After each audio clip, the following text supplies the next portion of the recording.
Welcome back to TacosandGeeks.com. Justin here, back with more comic book reviews. Today we are going to be reviewing Batman 1 Dark Knight #1. This is from the DC Comics Black Label. As always, I give you a brief synopsis, so here we go. From high above the sweltering summer streets of Gotham, Batman planned to escort the GCPD as the dangerous metahuman supervillain known as E.M.P. was transferred from a holding cell to his permanent home at Blackgate Prison. E.M.P.'s electrical powers posed a threat, but the situation was in hand until it wasn't. Not every light in Gotham is out, the police are in disarray, and a broken, bleeding Batman must fight his way to Blackgate block by block, dragging E.M.P. behind him.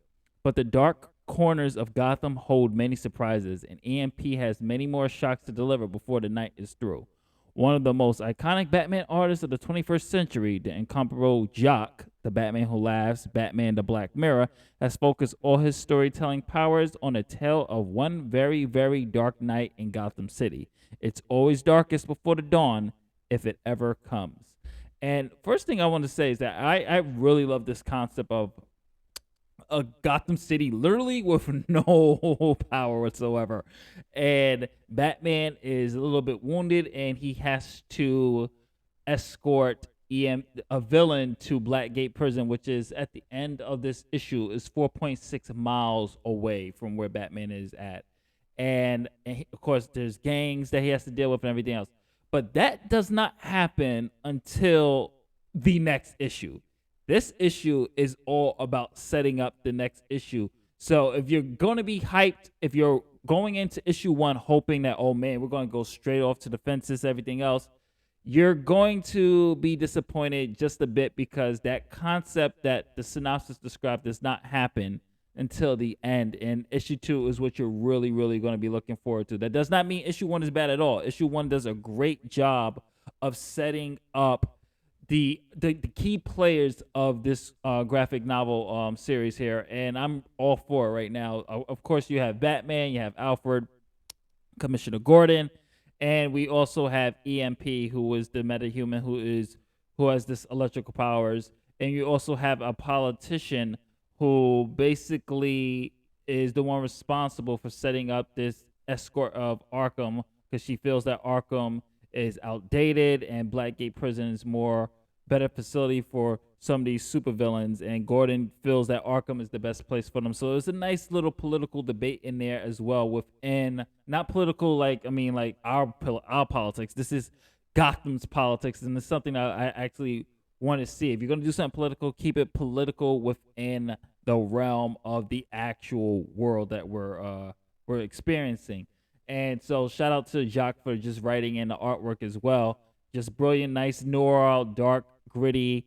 Really captures Gotham City very well. And from as far as the story standpoint, man, I loved it, man. It is a great concept. It's very intense, especially very action packed as well. Of Batman just escorting with the police EMP until something happens. I'm not going to give all these spoilers away. Something happens and EMP is able to escape, and he is hungry, and he's going to the brightest part of Gotham to get his fix, and then he gets his fix, and then boom, Gotham goes in full blackout mode, and now Batman's a little injured because there's gangs that's still targeting him, and now he has to escort a EMP to Blackgate Prison, and there's absolutely no lights in Gotham. So I'm really curious to see what's going to happen here from a storytelling standpoint. Really some really good visuals here, really good characterization on EMP as well. We get to learn a little bit more about him. And I think the main focus is basically the city of Gotham here is the main forefront of the characters here, because we get to see how the city of Gotham is dealing with this new high level degree of heat during the summer. You know, we have gangs that are acting out mainly because of this heat. And we, of course, we have GCPD, who some of them are basically acting out as well. They, you know, they don't want to do certain things. They're afraid of what's going to happen. And, you know, just crediting, of course, Alfred is witty as always. I really did enjoy this book. Some really good stuff here. And I'm really curious to see politically what's going to happen between Gordon and this little politician here, who basically she they allude to something of a backstory for her of why she feels so strongly about this. She has personal stakes in this, and kind of blames Gordon for a lot of the situations that's happening in Gotham. And of course, there's always someone who disagrees with Gordon. It wouldn't be Commissioner Gordon without somebody who's opposing his views and the way he approaches Batman and the way he approaches Gotham City. So I'm really curious to see where that's gonna go and what direction they're gonna go. But I'm really looking forward to issue 2, where we're really gonna see shit really hit the fan. Like, this is a Gotham City with no power. Batman truly is the Dark Knight, literally in the dark, and he has to escort a superpower metahuman to Blackgate Prison. What can go wrong, and who is going to be out loose? I mean, keep in mind there's no power. So my theory is, okay, Arkham City, unless they have a backup generator, Arkham Asylum is going to be full blown. Everybody gets to go out their cells. So I'm really curious to see what they're going to do. Overall, very entertaining book, well written, beautifully drawn, really captures that Dark Knight aesthetics. Definitely keeps with that same aesthetics that I see in Batman Impossible, which I'm all for. It still also gives us this noir feel action. There is some really great action here, especially towards the end with the gangs going for Batman.